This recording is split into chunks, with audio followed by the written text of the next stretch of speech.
primarily a contemplation on the alignment of Teshuva with the power that comes from Binah. And as we've explored, so we've seen that there are a number of words that are associated with that particular power, that particular context. There's the word, which really was the first one that we met, which was eheyeh. Eheyeh. This extraordinary teaching that Kodesh Baruch Hu provides Moshe Rabbeinu with as his instrument of salvation, really is the power of Geula. When he shows him in response to Moshe Rabbeinu's question, Mi anochi ke'elech el paro, who am I? Who am I? Who am I? Who am I that I should go to Paro? And the Kodesh Baruch Hu answers him, Ki eheyeh imach. Mi anochi ki elech el Paro. Hashem answers him, Ki eheyeh imach.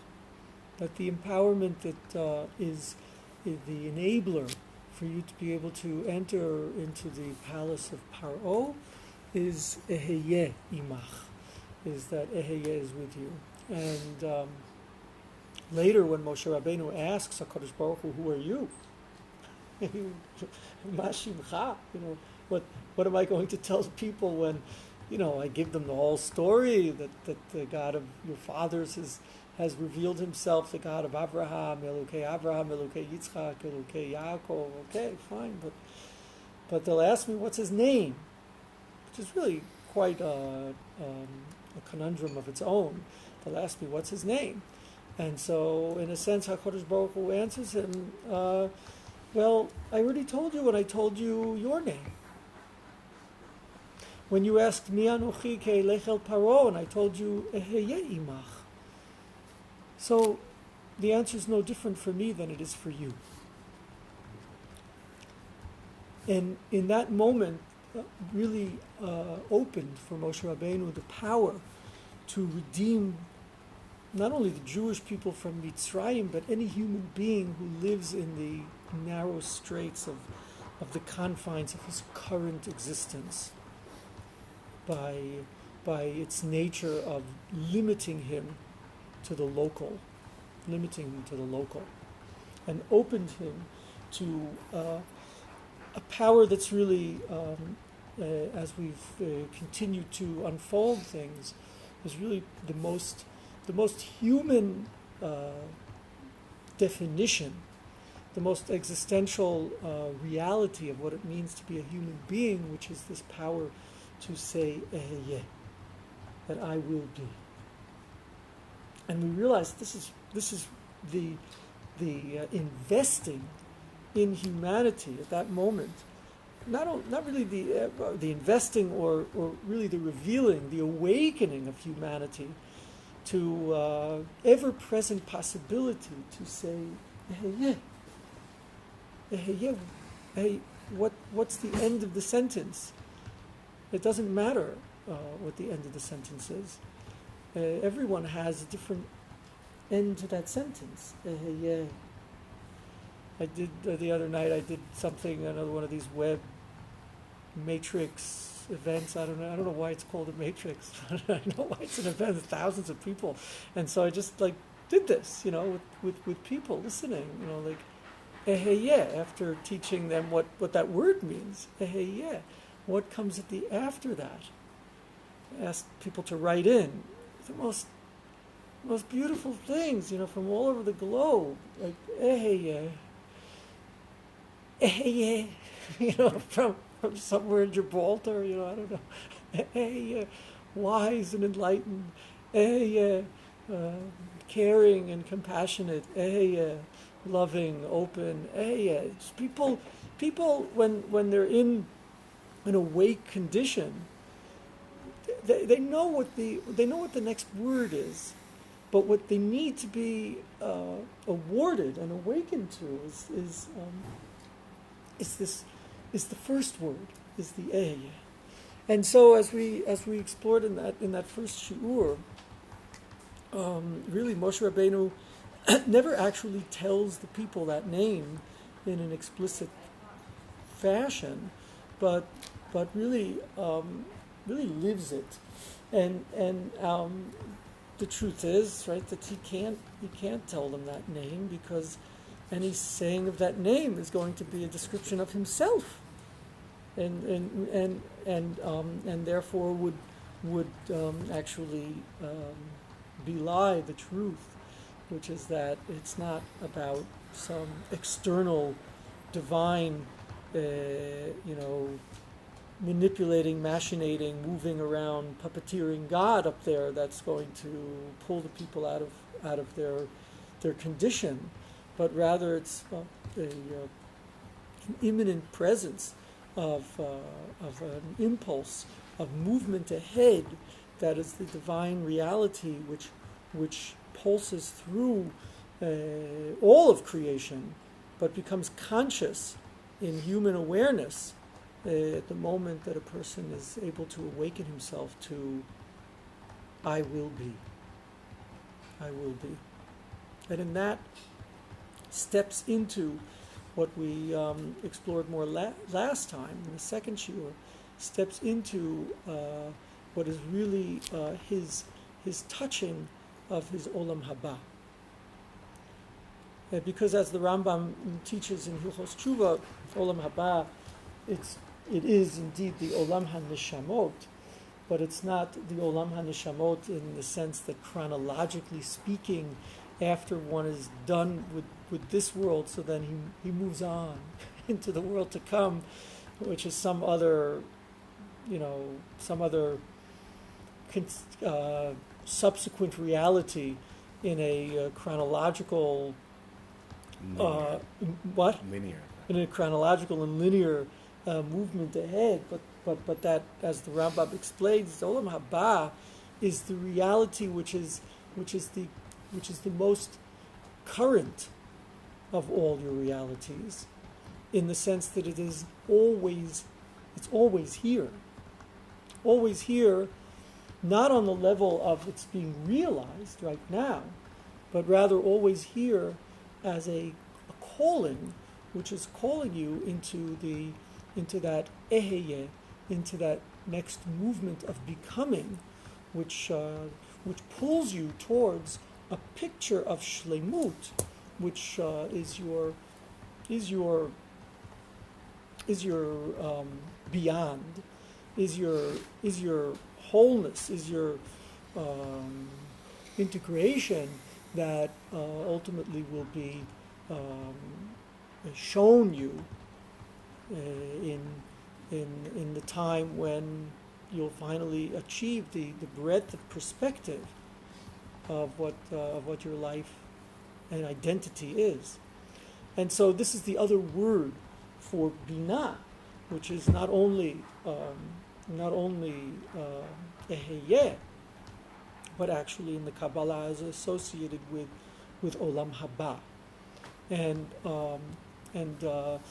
is the aspect of Teshuva, which is also aligned with Binah, is the aspect of Teshuva, which is the supernal Teshuva.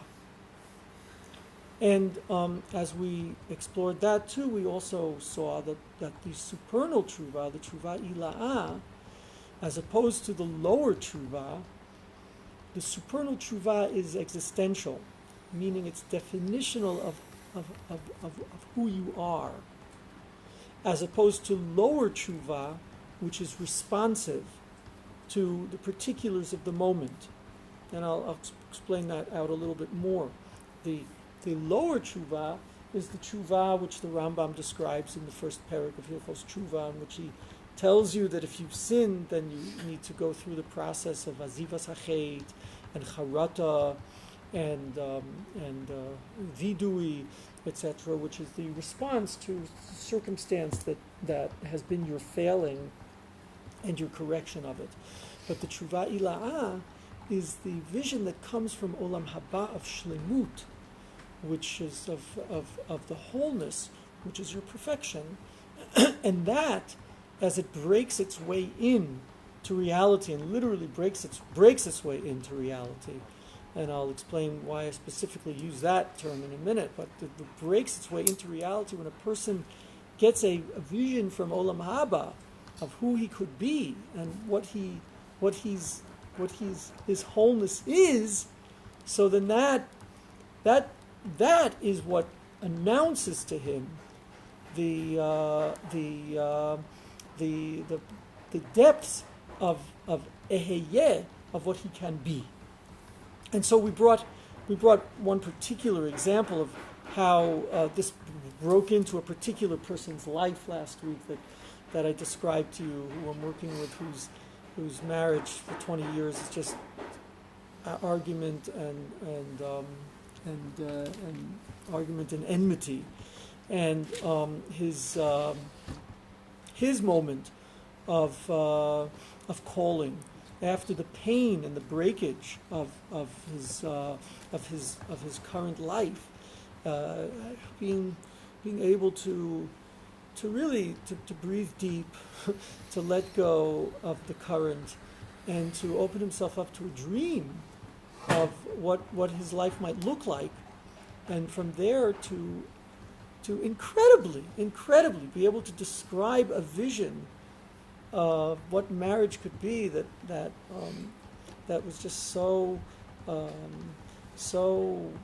delectable, it's just so tasty, so rich, so real, that it's really hard to see. How is it that he doesn't live that? He can describe it so well, so perfectly, but really what he's awakening to is this level of himself which has been asleep, of this possibility of an olam haba, of a greater shlemut for himself than the one that he's currently living. And the truth is that this is a phenomenon which is definitional of the nature of what it means to be a human being.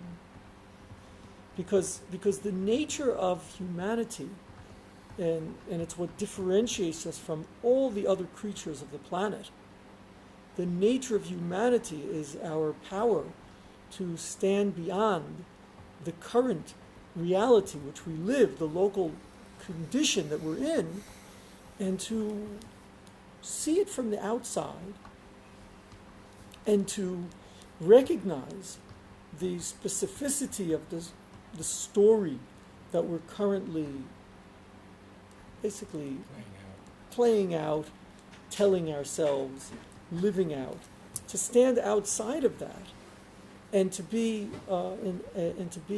able to stand really, literally, in your olam haba, and to look at your current reality from the awareness of olam haba, and to be able to pass judgment, to make choices from that reality that are going to then impact on the current circumstance. No other creature has that possibility. There's no dog, as smart as the dog might be, that's able to stand outside it and to define for himself the nature of what his existence can be, from some kind of a dream of what it is. I gotta get out of this dog-master relationship. Uh-oh, what happened? What? To stand Shem there in his name, right? Shammai, Shem in the there. Okay, yeah, but the reality of that, a power of envisioning, is actually a ability to tell a different story from a place of a dream, right? And that is just what Chazal actually tell us in terms of defining our humanity. When they define the first experience that we have when we're born, which is really the description of what it means to be a human being. So they describe it in the context of being in the womb. And you're familiar with the Gemara Nida, right, where the child is, the embryo is huddled over, like a yet unwritten scroll, right? Pinkas, whatever a pinkas is, like notebook, that's yet to be written on. That already is a description of man as opposed to animals, because only man is able to actually communicate with language. Animals can communicate. This is what really where things are holding now in terms of animal communication. Animals can communicate with what's called assignation. Assignation means basically they can assign sounds to particular objects. They can do that, and people are like, wow, see, animals can talk. And they just like assigning taste. And they do smell talk. to particular objects. Okay, right? Yeah, they do talk. But what they talk is in terms of the current here and now.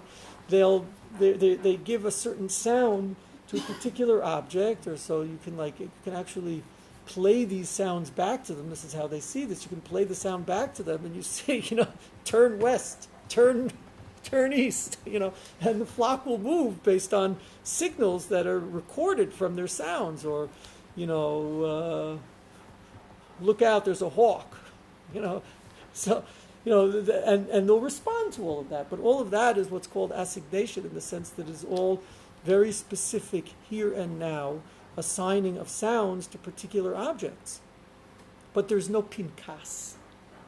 There's no book written. There's no integrated narrative of a tale being told, nor is there any ability to, of course, to communicate, to communicate thoughts that have any extension to them, and nor, like Rav Mike is saying, nor is there any ability to communicate a vision of what might be. That power of language, which is a power that is expanded beyond the particular object, is unique to man. And so the first thing that Chazal describe is that the embryo is there, like a pinkas, which is yet to be unfolded, because there needs to be a description already in the initial delineation of what it means to be a human being, that this is someone who's going to write a story. Someone who's going to write a story. And as much as he authors the story will depend on how much he's able to step outside of what's happening right now and to envision where he would like to author that towards. And then Chazal describe how he has a light, a nair that's above his head that is enabling him, empowering him to see from one end of the planet to the other. And that empowerment to see from one end of the planet to the other is this empowerment of a shayachut, of a connectivity to Olam Haba. But that particular connectivity to Olam Haba is in the entirety of the shleimut of creation, meaning that his consciousness is so expanded that he's seeing not only all of the creatures of the planet, not only all of the plant life, the animal life, the human life, the history of the cosmos. Beyond that, the solar system, the galaxy, the galaxies. It's not physical. It's a expanded awareness which is embedded within us from the very outset. Meaning that it's our existential definition that we participate in that level of consciousness. So you asked, my nafkamina. After all, in the end, you just forget it. As Chazal say, when you kicked out of the womb and you come into the world, so then you get the Yetzer Hara instead. You get knocked, and you get the Yetzer Hara, which is the inclination towards separation and particleization and atomization and dispersion, which is literally what all those things that Ra means. So this is what happens to you when you are kicked out of that whole vision. So, what are you telling me? What are you telling me? So Chazal say an amazing thing. Well, they say, I mean, they ask basically, like, that's pretty shocking to describe that would be something that we once had in our consciousness. I mean, it's completely unfamiliar. No, Chazal say it's actually quite familiar to you. After all, a person can dream while he's lying in one place of a spamya and see a spamya in perfect detail. Spamya doesn't matter where a spamya is. Clearly, it's just not where you are, whatever it is. Right? So I mean, even though he's never been there, So how does that help? That's exactly how it helps. It helps because it tells you that you can dream. That you can dream is itself the element which is definitional to the nature of who you are, that defines you as having an ongoing participation in Olam Haba, in the vastness of creation, so that at any moment you can lift yourself out of the local and touch things far beyond anything that you've ever even seen. That is an existential definition of the nature of being human, that you have that power. And this is what is the defining feature that enables tshuva.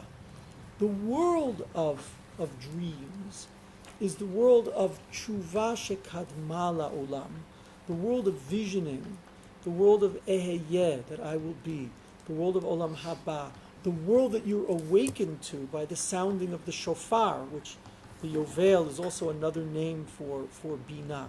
All of these things are participating in teaching you that you can be in a reality, which is a reality that enables you to by encompassing a much greater wholeness, to be able to step into a different life, to step into Paro, into the palace of the master of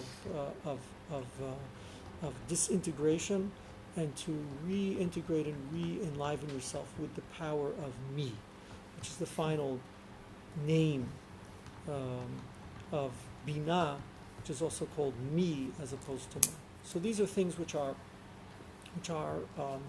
the reality of tshuva. And there's something which there are many things. There's something that, in particular, when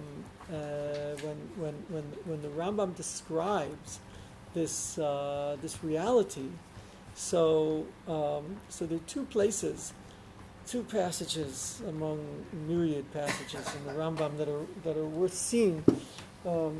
Two passages that I want to share with you that give indications to this. One, you're going to be able to see inside, and one which comes at the end of the Rambam in his Teshuva.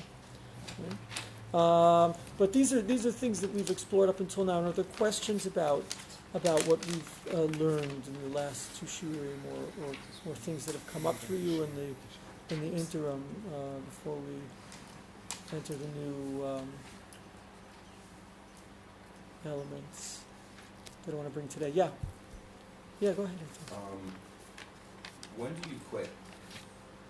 Meaning, like, the ability to step into Bina and to vision a higher reality which is not confined to local, because a person is tuning to Ehiyah. Right? Like, let's say there's a person who's an alcoholic, right?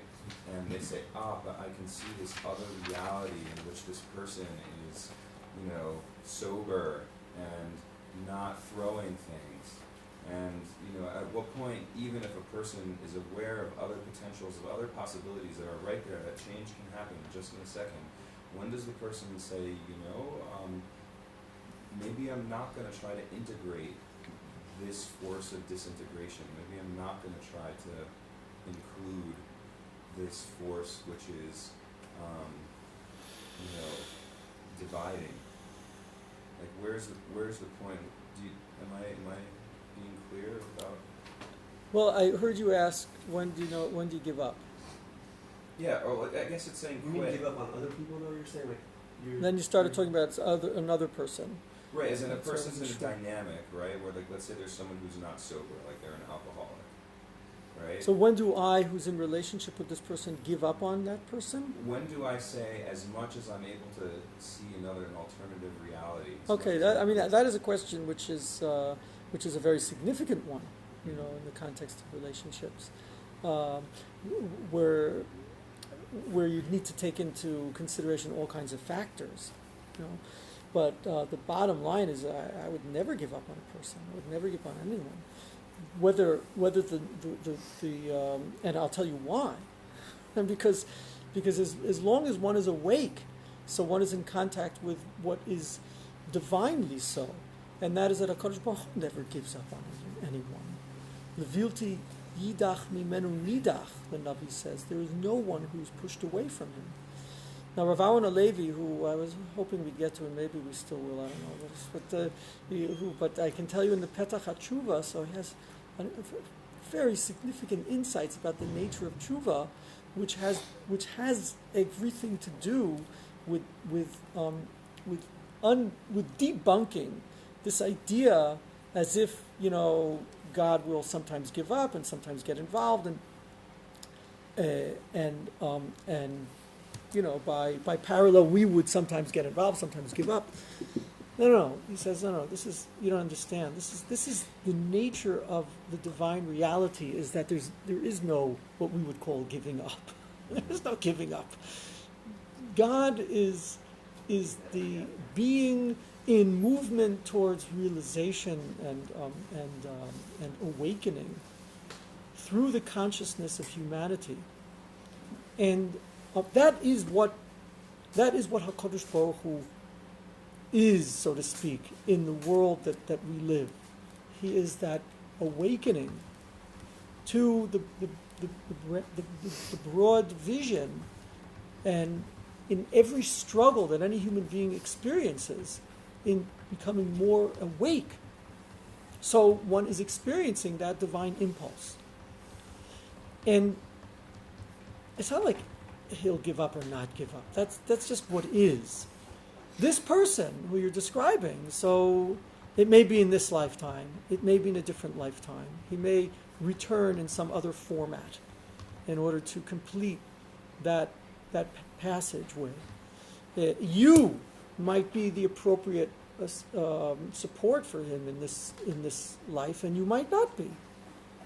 You might be one for whom it's meant to be a relationship in which it's an ongoing relationship. It might be one in which you stand aside, but you pray for this person, and because they've been in your life, and therefore you pray for them. I mean, that's what you do. But it would never be a conscious giving up. You might decide it's just beyond my abilities. It's beyond. Okay. But the truth is, it's never wholly beyond your abilities. It might be beyond your ability in the particular interaction, but it's not beyond your ability in prayer. I want to take a look at someone actually who does give up, and that's what's in the Rambam. He gives up about himself in an incredible passage, really an incredible passage. The Rambam in Perek Gimel of Hilchos Teshuva, and it describes the way in which HaKadosh Baruch Hu makes what he calls the shikul and the aricha, the balancing, the evaluating of a person's zchuyos and avonos, and he tells us that there's no way for us to really have the breadth of perspective that HaKadosh Baruch Hu has for us to be able to understand what then this person needs to go through in order to continue on his path, etc., etc. And there's a great deal that deserves to be done there. But I want to particularly focus, and your question is extremely appropriate, Eitan, to Halacha Gimel, where he describes actually someone who gives up. And for us to see the language that the Rambam uses in order to appreciate how definitional this is about the nature of what it means to stay human. Kol mi shenicham al hamitzvot. So he's been telling us about people who have most zchuyot, the majority zchuyot, that's a tzaddik, majority ahonos, that's a rasha. Okay, fine. And so that goes, and that, needs a lot of understanding and explanation to see what the Rambam's really saying there.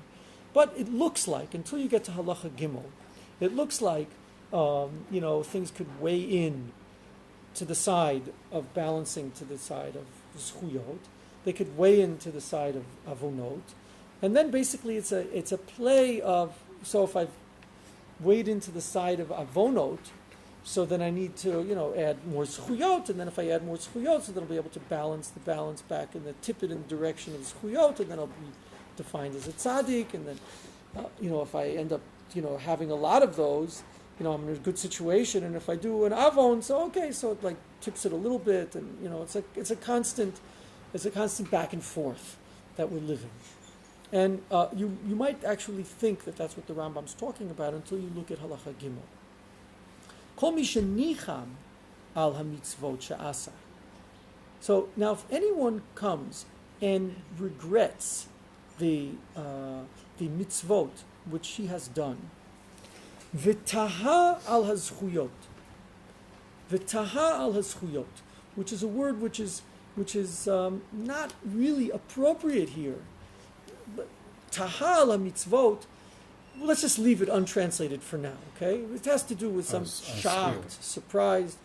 V'taha al hazchuyot. What? I'm sorry? Ve'amar b'libo. And he says to himself, Uma ho'alti b'asiyatam. What have I accomplished in doing all these? Ulai lo asiti otam, or alavai lo asiti otam. Would have been better if I'd not done them. Or perhaps would have been better if I'd not done them. Arezeit beidet kulam. He loses them all. Ve'ein maskirim lo sham zchut ba'olam. Sham or shum, right? Zchut ba'olam. Shame zchut ba'olam. Fine, even better. Shame zchut ba'olam. A person like that, he loses all of the zchuyot, and ein mazkirim lo.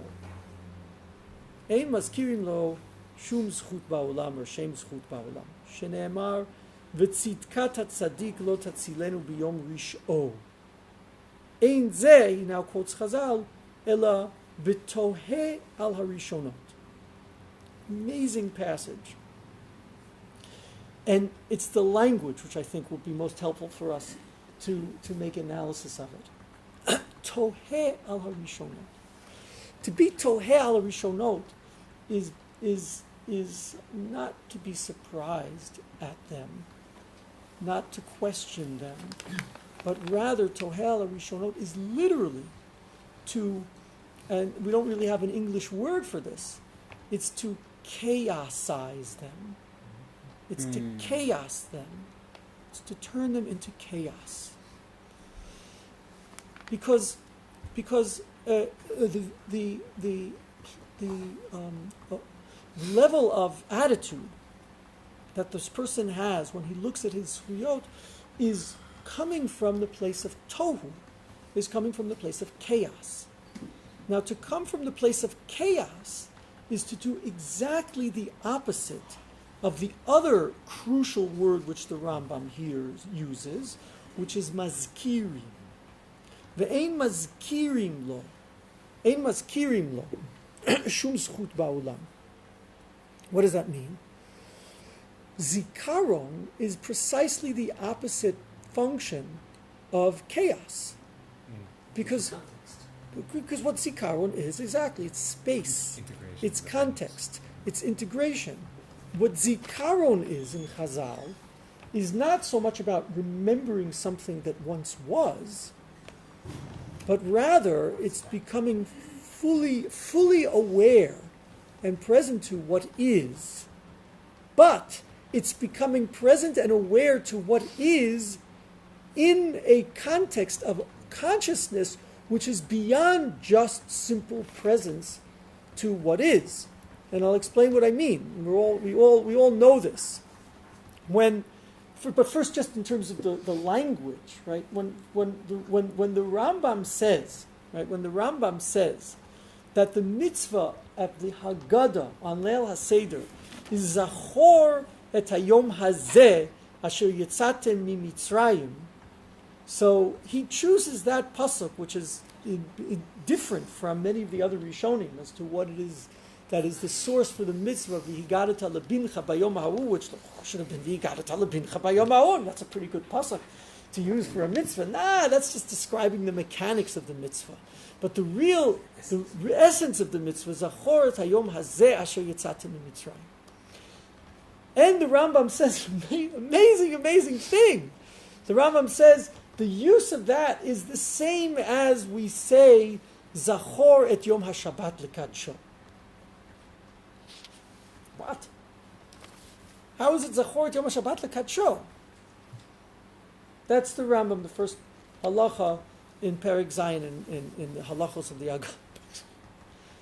Now, you know, when the Rambam is referring to something which needs to be done, Zachor et Hayom Hazeh and Zachor et Yom HaShabbat, needs to be done by speaking out the Kedusha of the day. Let's stay with Shabbos for a moment. You speak out the Kedusha of the day. Clearly that has nothing to do with remembering something which happened in the past.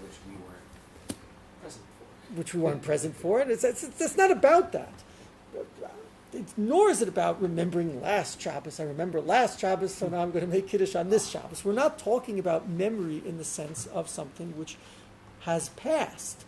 What we are talking about is something which is a contextual awareness which enables you to relate to Shabbos as sacred with sanctity, and sacred is a much better word than holy is, right? Because holy is the way it sounds and has become really distorted, especially by non-Jewish usage of it, which it's got a bunch of holes in it.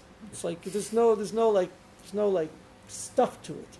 Sacred, though, is a beautiful word because it has to do with the specialness and the uniqueness of the connection to this.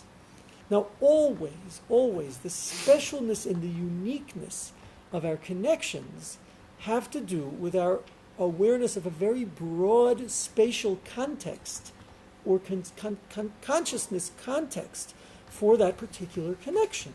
Think about it, right? The people who are in your life who are sacred to you. I'm so happy to see you, Yonatan. The people who were mekadesh, in an act of kiddushin, in an act of not of sanctification in the sense of making holy, but an act of specialization in the sense of making sacred, always the reverberation of the connection to that person stands far beyond the particular physical object which is in front of you. There's a whole, the only word I can use right now, which is I'm not using in this physical sense, there's a spatial context for it, which is sometimes it's experienced as, like they remind me of someone. If you're going to go to a psychologist, so that's what they'll do to you. Or there's some like very broad reality that this person is like simply the personification of, the expression of, the realization of in this moment. There's so much there that is right here. Zachor et hayom hazeh, beautifully chosen by the Rambam and beautifully spoken by HaKadosh Baruch Hu, is a paradoxical statement. It is a paradoxical statement. If you think that the meaning of Zachor is to remember something, because it's Zachor et hayom hazeh, which Chazal learned to mean that you must see yourself as leaving Mitzrayim right now. I'm not interested in you recalling something which happened in the past. I'm interested in you being in what is current in a narrative which extends over vast millennia. The particular manifestation of that narrative in this moment, which spreads all across time. If you don't have the awareness of this spreading all across time, you cannot be conscious of this at all. I mean, you can be aware of it in the sense of, the way an animal is aware of something that's, the sound that relates to cup, if he's a particularly advanced animal, right? That has assigned to it a word. But to be participant in a narrative which is unfolding over time is the only way that you can actually become fully conscious of what's here now. This is why zikaron is the word that we have for consciousness. Therefore, when we step in to any particular moment with the full power of the moment, it's, as human beings, the full power of that moment relies on the breadth of the consciousness that we have. If we are, imagine being able to have that breadth of consciousness that you have and that you were given as an embryo, to have the breadth of that consciousness, and from that perspective, to see this moment, to see this person in front of you, to see yourself from that perspective, to recognize that hundreds of trillions of years of evolution, and to hold all of that from that first moment of energy that spread and became mass and developed gravitational pull and minerals and just endless processes and patterns that unfolded into this moment. But imagine really, really holding that right now in this moment. That is what's called being conscious. That's what's called having zikaron in the full sense. The only way you can be awarded that is by being returned to, on Yom HaZikaron, to that very first moment. Not to remember God made the world, or for God to remember. No, it's a call from Bina. It's a call from Kadma La'olam. It's a call from the shofar, which is the Yuval, which is the Yovel, which is all of those things. It's a call from there to full awakening. This the Rambam teaches in Hilchos Haggadah of Zachor et Hayom Hazeh, and he returns to it also in the context here when he describes Tkiyas HaShofar, right, where he says you've fallen asleep in Halacha Daled. We'll get back to Halacha Gimel in a moment. You've fallen asleep, man. You've fallen asleep in Havle Hazman. What are Havle Hazman? What do you want to say? No, that's exactly the use of that term ties exactly into the way you just described it.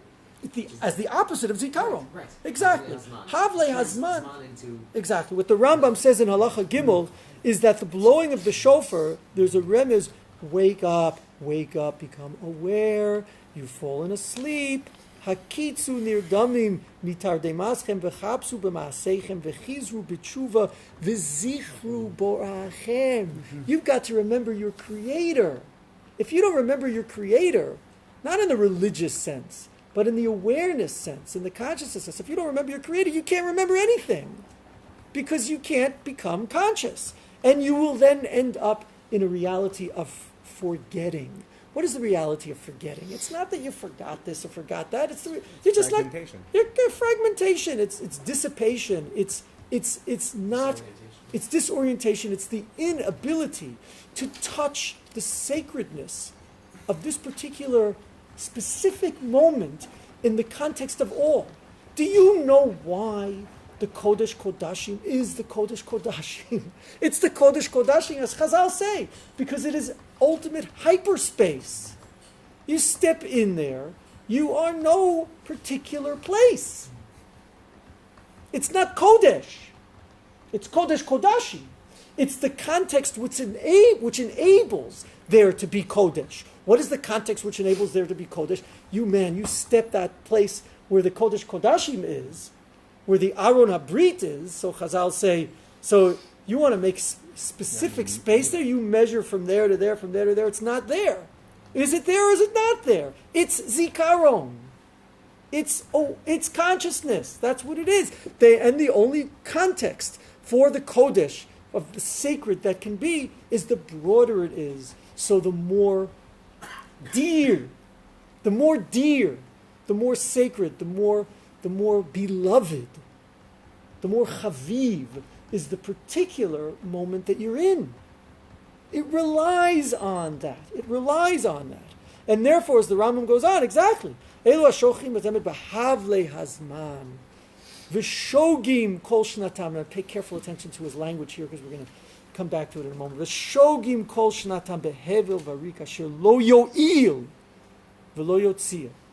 Same lashon that he used in halacha Gimel, which we'll come back to, where the person says lo ho'il. This person who lives havle hazman is a person who lives tohu. He lives chaos. The person is what? He lives a life without narrative.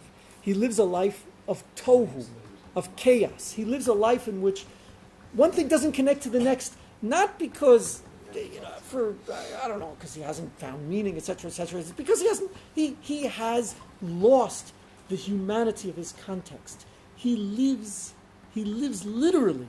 He lives the mist. And we've explored in depth where Chazal uncover, where the Torah reveals that the reality of man as Adam is precisely in the question of Eid Ya'aleh min ha'aretz v'ishkad kol pnei ha'adama.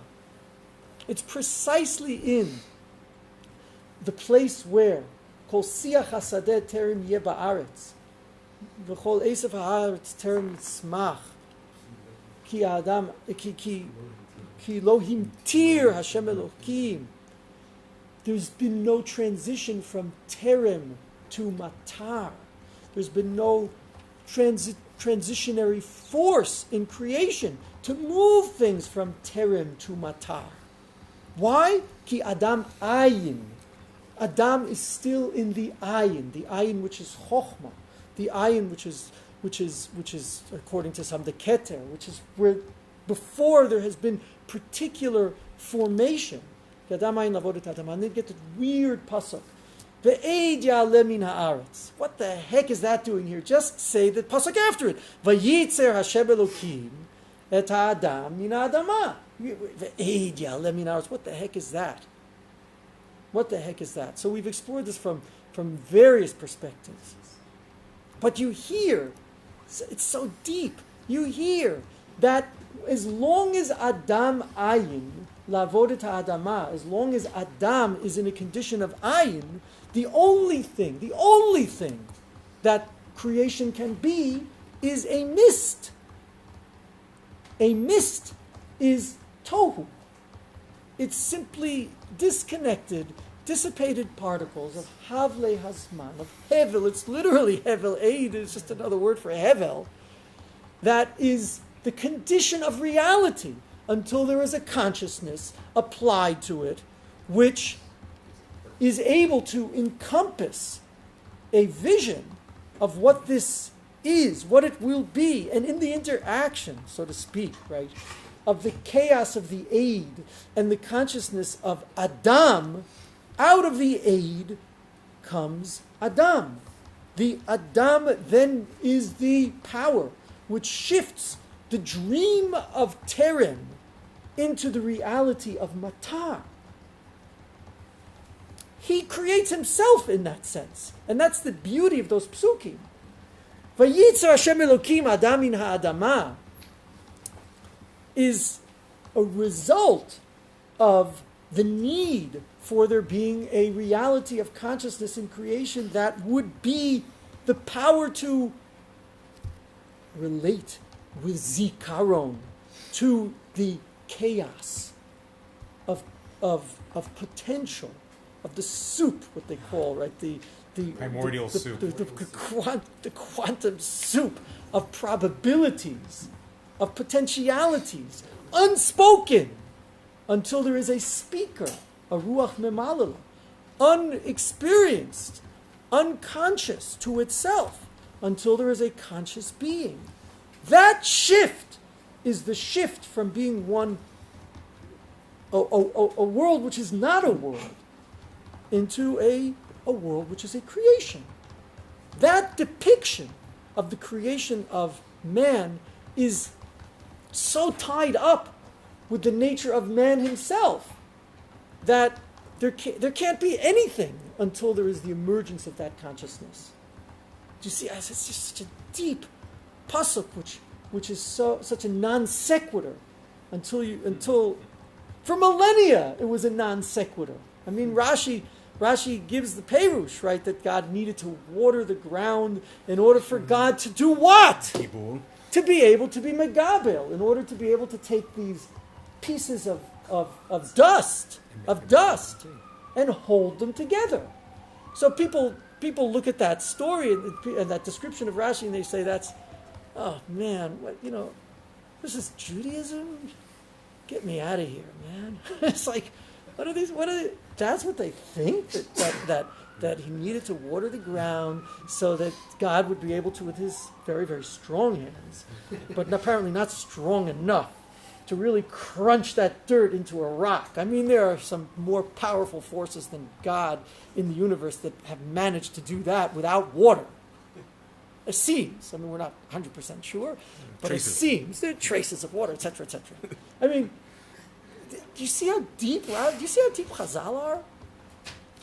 The connective force that is what humanity is the creative function in creation that shifts it from simply being mist to becoming a cloud, to becoming from a cloud a source of water. In our lives, it's that same shift from being someone who's toher to be someone who's zocher, from being someone who's in this situation, he can actually, it's incredible. It's disastrous. He can undo all the zchuyos. Wait a minute, in Allah Aleph and Beis, you told me that God's weighing it, So you did a lot of zchuyos. So one day, imagine this guy. The guy's 90 years. He's keeping all the Torah and mitzvahs. He's doing beautiful things, wonderful things for the world, for people. And on his 90th birthday, he looks around at everyone and he says, "You know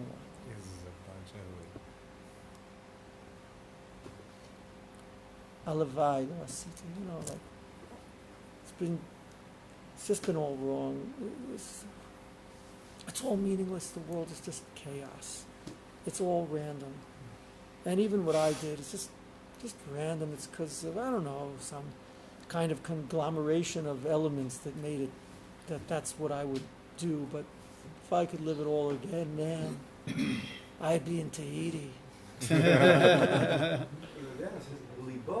says in his heart. Okay, you're right. He doesn't even have to say it. I just, I'm just, I just wanted the drama. Your life, it's is that enough? Scary. Scary's like, not enough to tell us the horror of a life turned into tohu by perspective on it. But that's all we've got. That's exactly what the Torah defines a human being as being. You've got consciousness. That's what you've got. How broad it is, how local it is, how denying it is, how despising it is. That's where you start. Not only where you start, that's where you are defined. Do you understand the Rambam? Why this is Sefer HaMadda? Do you understand that the question of da'at, which is the power of integration and interconnectedness of elements, is what you are going to be defined by, you better read Halacha Gimel carefully in Perek Gimel, because it's what I've been telling you all along, and what God has told you from the very beginning of the creation of man. Are you going to live a mist, or are you going to live rain? Are you going to live terem, or are you going to live matar? Are you going to live aid, or are you going to live Adam? Adam, which, Ledorshe Rishumos, like, of course, how can you ignore the Mem Sophie, the closure? How can you ignore the Malchus of the integrative power of Malchut? How can you ignore the 40th, right, which comes in the integration at the end of the initial period of gestation into some format which is a pattern formed. This is the difference between being one who walks this planet really like an animal, or walks this planet as a human being. How shaykh are you to zikaron? How shaykh are you to yovel? How shaykh are you to being awake and aware around your own life and around the life of the cosmos, in which case, if you are really awake and aware, the two are so profoundly integrated with one another that every moment becomes sacred because of that context. It's not easy. You realize that God has blown it again and again, so to speak. And this is what Chazal describe, or the Arizal, Shviras HaKelim, or makes worlds and then destroys them, or gives us the luchos and then breaks them, or it's just like again and again. What can't you get it right? No, because the interaction between the vastness of the holism and the specific of putting it into a particular moment is so impossible that the only thing that can happen at every moment is that moment is experienced in its sacred, and then it's broken open to another level. The essential definition not only of man but of creation itself is in that teaching, that there's the vastness and the specificity. This is the deeper meaning of Moshe Rabbeinu's saying to Klal Yisrael, as I think we reminded ourselves this year also in the first year, at the end of his life saying, there's going to be all kinds. We did go through this, right? There's a whole history that's going to unfold. Yeah, but you know what? Hanistarot Lashem Elokeinu, haniglot lanu levanenu ad olam. So you want to just live the niglot. So you live, you, your kid, the next thing. Fine, okay, fine. But you want to live nistarot, then you've got to be willing for things to be shattered all the time. Yilashon stiras habinyan. It is secret things because it's not in the overt. But it's breaking things because consciousness always breaks things open to a step beyond itself at the same moment that it joins it. And you want to hear where this happens. And this I know I am. Just breaking open the time also. And you want to hear where this happens. You want to hear where this happens. So so you see this person, right? You get it? Fine. Can we move on? Good. So listen. So the Rambam, when he finishes Hilchos Tshuva, he has the most insane chapter. Literally insane chapter. You've been telling me about Tshuva, you've been telling me about Olam Haba, and this is now you understand, hopefully better, why the Rambam chose Hilchos Tshuva to tell you about Olam Haba. Because, you can't have tshuva without Olam Haba. You can have lower tshuva without Olam Haba, but you can't have higher tshuva without Olam Haba because you must have a vision of the wholeness in order for you really to be able to do tshuva. You have to have zichru borachem. You have to remember your Creator and all of creation. You have to be aware, awake. Okay, so finish with something about tshuva. Well, says the Rambam, Al yomar adam harini oseh mitzvos haTorah v'osik b'chochmasa. Don't be one of these people who says, I'm going to do Torah and mitzvahs and be osek in its wisdom in order that I should be able to receive all of the blessings that are written in it. Or, please not. If this is the way you're thinking about things, man, you are just way off. You're still in linear chronology? hopefully, if you've read Hilchos Teshuva well, you're not going to be one of these people. But rather, right, and then it goes on, right? Okay, I can't read it all right now. Ein ra'ui la'avodat Hashem al derech zeh. This is not the path. This is not the path. Sha'ovid al derech zeh hu ovid miyira. This is a guy who's like, miyira. This is a guy who's just one of the Amei Ha'aretz. This is one of the unconscious people. Do it. You can do it with kids, but not if you're mature. Ha'ovid me'ahava osek b'torah u'mitzvos v'holech. It's just so beautiful, v'holech, and he's in a process of becoming, of unfolding. Holech, he's in the air. He's holech b'netivos ha'chochma. Lo mipnei davar. It's just so beautiful the way the Rambam says it. It's like, it's not like there's something you're going to get at the end of this. I hope you're not really expecting to get something from this. You're just, please join me on the path as we walk in the netivos ha'chochma. Lo mipnei davar, lo mipnei biras harav, lo kedei lifrash. There's nothing ulterior about it. Ela oseh ha'emet mipnei shehu emet. V'sof ha'tova lavo bichlal. Now most people read that and they say, and it's going to come anyway. No! Sof ha'tova lavo bichlal. It's in the cloud. It's in the holism of the vision of what all of creation is. That's where you are. It's to be in the emet, mipnei shehu emet. Now again, if you read that with unconscious, you read it so it's like you're doing truth because it's truth. So I guess it's about philosophy. Man, did you read my book? I told you at the beginning of the book what I mean by emet. I told you at the beginning of the book. Do you remember when I said, Yesoda yesodot va'amud ha'chochmot leida sheyesham matzui rishon v'hu mamtzi kol ha'nimtza v'chol ha'nimtza min ha'shamayim va'aretz u'ma beineim lo nimtzu elamai amitati matz'o. Do you remember when I said that? That emet is existence? I hope so. Because otherwise you're not going to understand at all what I just said to you.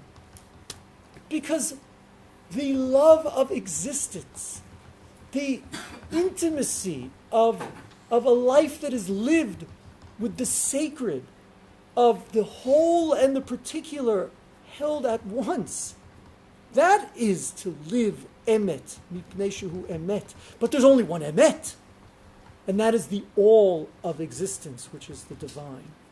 There's only one emet. If you're connected to that, then sof hatova lavo bichlal. It's amazing. In my opinion, he's also mirames to what he says in the Mor Nevuchim when he describes Moshe Rabbeinu asking HaKadosh Baruch Hu, Hareini na drachecha, which Chazal and Brachos interpret to mean that Moshe was asking. I mean, there's all kinds of good people that bad things happen to, and all kinds of bad people that good things happen to. What the heck is going around here? Hodieni nas drachecha. So God, says like, at least you said drachecha, so I can talk to you. At least you talked about me being on the path. Me too. So now we're talking. So you go into this little Nikras Hatzur, and now I'm going to, you stay local, man, because otherwise you're going to blow apart when you see this. Mamash, literally, Moshe Rabbeinu has to be held in the what's that called in English? The cleft. Thank you. The cleft of the stone. He's held by the cleft of the stone because it's going to blow you to pieces. It's going to be nistar. It's totally nistaros now. V'ani avir et kol tuvi al panecha. Kol tuvi. So the Rambam says, kol tuvi. Now, what would that be? Well, the only place you get definitions from is from the Torah. Tov is what it said it was right at the very beginning of Maisa Breshis.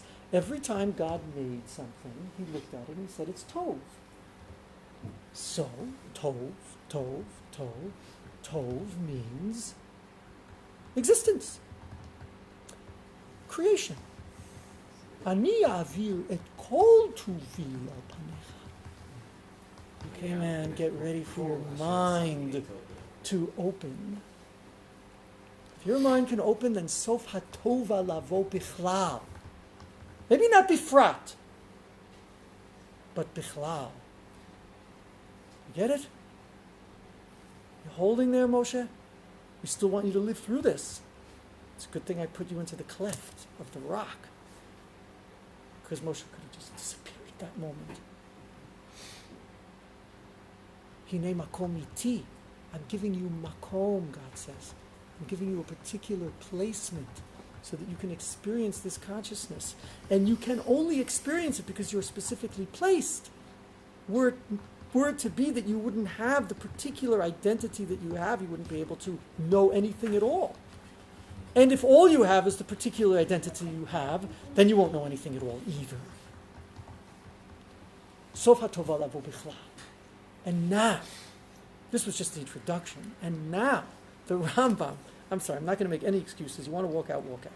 And now the Rambam says, so what does it look like? So what does it look like? It's love. It's love.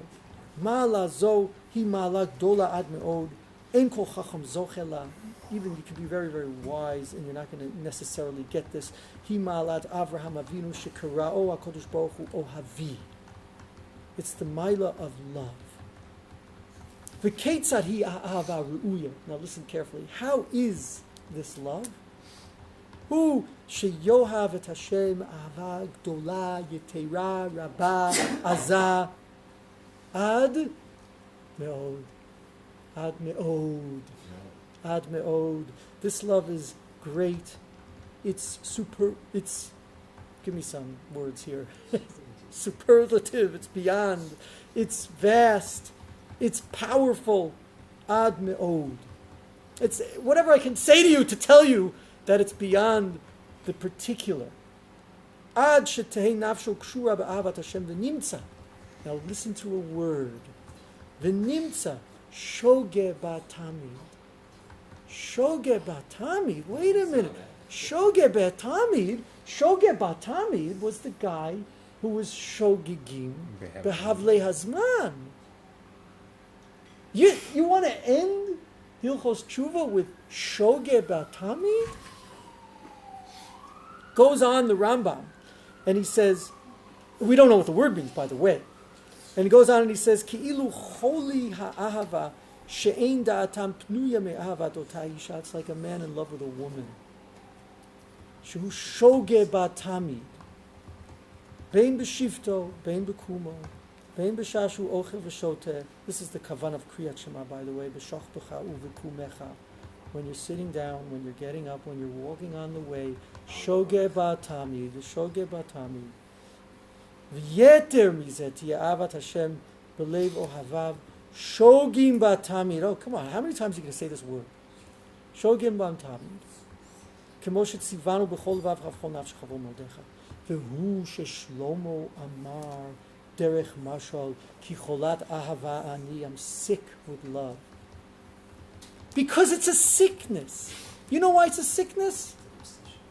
Not only because it's an obsession, and not only because it's consuming, but because it is to live in a constant tension between what is here and what is not here, between what is here and what is the beyond that is the inclusive vision of all.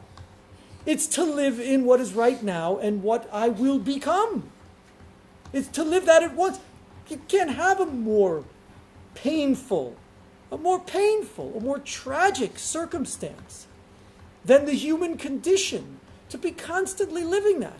How many of you men live that? Let alone women. But how many of you Zacharim live that?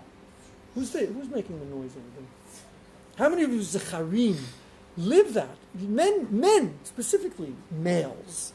especially, live this being torn from like vision of the zikaron, and like it's what I'm doing is not enough. I'm not enough. I'm not doing enough. I got to do more. Such ambitions, Realize my so much potential. more. Realize my potential. It's like all these things. These are, mamish men. I know I'm speaking to women also. Mamish men. It's like this is why Chazal say you're going to die if you don't get married, because the woman is not the zikaron. The woman is the nikras or nikvas hatsur that is able to assist in maintaining the choma. That's what Chazal say. A choma that allows you to find some joy in all of this. Okay, in any case. So the Rambam says, Shogeg is a cholet, therefore Shlomo HaMelech wrote something to describe this. V'chol shir hashirim mashal le'inyan zeh. It's a song. It's a song. And this we're gonna end in 5 minutes. We just need to get a sense of the For time. a break before Petach. It's a song. Amru chachamim rishonim shema tomar hareini lamei Torah b'shvil eheyeh ashir b'shvil she'ekari Rebbe b'shvil she'ekabel sachar b'olam haba Talmud lomar le'ahavat Hashem. Okay, so the Ravid, right? The Ravid says, and then he goes on. The Rambam writes, "Davar yadua varu she'ein ahavat HaKadosh Baruch Hu niksheret b'libo shel ha'adam ad sheyishke b'tamid k'ra'ui v'yazov kol ma she'anu chutz mimeno." Okay, fine. So the Ravid finally, by the end of Perek Yud, gets fed up. Gets fed up. The Ravid, the Ravid's always got the comment on the side, right? And usually the Ravid's got the comment on the side in which he says, "Ein ha'chacham yodea," it's like a chacham hazeh be'einav, sha'al she'ilav v'lo ana aleh, etc., etc. Here, even the Ravid falls in love with the Rambam. Amar Avraham, the Ravid says, Zeh hashigayon lo yadanu le'izu davar kivein. I don't know what he's talking about. But you know what? Instead of going my usual route of Dismiss it. rather, anu mefarshim oto b'shnei inyanim. Like, why are you getting involved? I'll tell you why. Anu mefarshim oto b'shnei inyanim. Lashon shir kemo shigayon leDavid. V'inyan acher bavur ahavata tishge be'einecha shelo tasim eleim lei. You're so caught up in her love that you're missing what's going on. It's beautiful. There's the shogeg who is so caught up he doesn't pay any attention to what's going on. You know who that is? That's the guy back in Perek Gimel who's shogeg b'havle hazman. And you know what? Even the one who's God lovesick can become someone who forgets about this world. But there's a different shogeg. And that's someone who's walking around with a song in his head. The guy's walking around with a song in his head. That's how the Ravid reads the Rambam. And he's totally right. You know how you know he's right? Because the Rambam says it.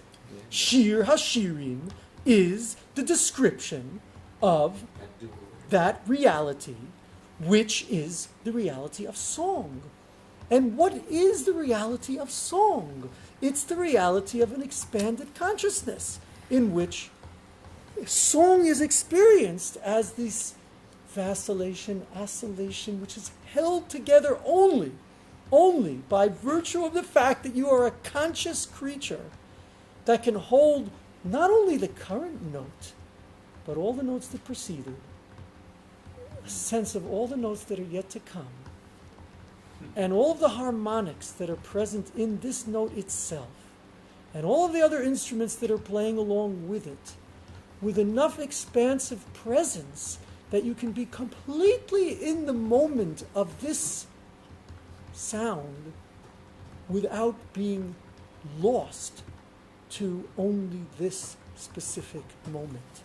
For if you were lost to this specific moment and sound, there would be no music, there would be no shir, Just be noise. there would just be noise, there would That's just what be a remember is. sound, there would just be an assignation in which there's, this sound just connects to that, and that's all. Hawk. Okay. The difference between the experience of music and noise is the difference between tohu and adam. It's the difference between zikaron and just presence in the most minimalistic and local sense. It's not about being in the now. It's about being in Hayom, in the context of Zachor et Hayom Hazeh. That's the only way to speak the narrative of leaving the enslavement of Egypt and leaving the enslavement of any enslavement that we live. It's only by music, by shir. And this is why the word shir itself is related to seeing. Shur. Shur is a lookout point. Ashurenu v'lo mikarov, Bilam gifted us with, that I see it, even though it's not near. That's exactly it. You couldn't have said it better, Bilam. I mean, you didn't have a better talker than him. Yeah, good lines. Ashurenu v'lo mikarov, because we're not going to go into this right now, but it's obviously got to be Bilam who only is able to live the rega that is like astounded by this possibility. But this is Shir HaShirim. Shir HaShirim is the Kodesh Kodashim, as Rabbi Akiva says. It's the place which is not a place. It's the place which is the context for all place. It's the expansive holding of Kol Tuvi, of Yetera, Rabba, Aza, Ad Me'od. Only a life like that can be a life of tshuva. And without mentioning tshuva in the last perek of Hilchos Tshuva, the Rambam tells you what tshuva is. It's a song. And it can only be a song because linear, chronological, discursive language just doesn't do it. It never describes life. Only a poem can describe life. Only music can describe the experience of consciousness and even award the experience of consciousness. If you want to make it grow, listen to good music. Shir is the shigayon. It can make you crazy. It can make you crazy. It can lose you, or it can completely gain you. It's a very narrow fulcrum that we live on, that fulcrum of consciousness, that reality of eheye, can tear you asunder, or it can give you hope, can lead you to distress and anxiety, or lead you to dream with joy, and be present to the sacred in this moment as being in that path towards which I grow, through which I grow.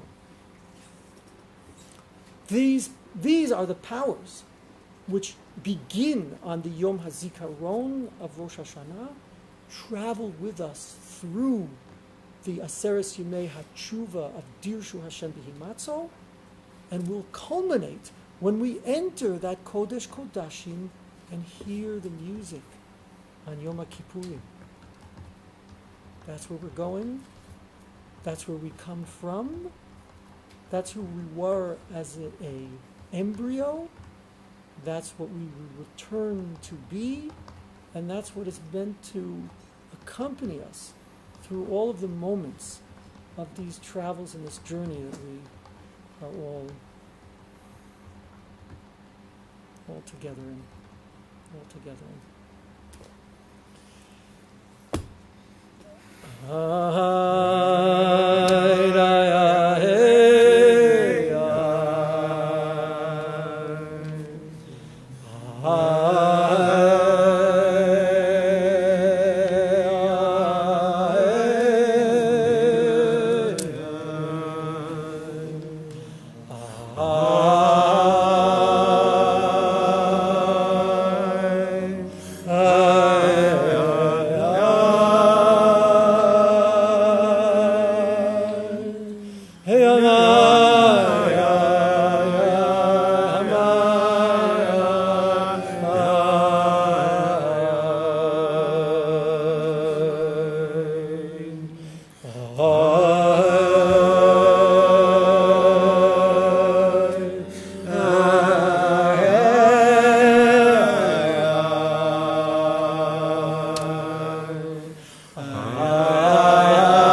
Ay,